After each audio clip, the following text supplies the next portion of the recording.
Hey everyone, my name is Andrew, and I'm quickly going to show you how to do an orbit in 2D in Unity. And what that is just basically making one object orbit around another.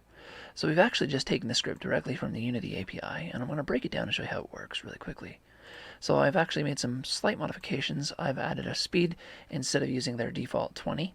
And what this is actually how many degrees we're going to be rotating around per second. All right, and so all that means is that if we have a speed of 10, that means it's going to take 36 seconds to do a full orbit of the target object. Second, we have this target transform position. That's pretty standard. We're just going to be using that whatever target we plug into the public here is going to be our target. And that's what we're going to be rotating around. And then finally, we have this direction, and that gives you the power to control which direction you want to orbit around. Now in 2D, you're not going to actually be orbiting in vector 3.up. You're actually going to be orbiting in vector 3.right.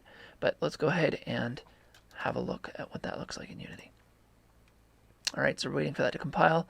And so I've already added the script, but let's go ahead and delete this. I'm going to create a new canvas to show you how easy this is. Create an image, create another image. All right, we're going to take the first image, and we're just going to space it out. We're going to add that orbit to that, plug in the target, adjust the direction to the Z direction, change this to maybe something like 60, and go ahead and run it. And there you go. That's all you need to know. That's how you can do a simple orbit around an object in 2D. Thanks for watching.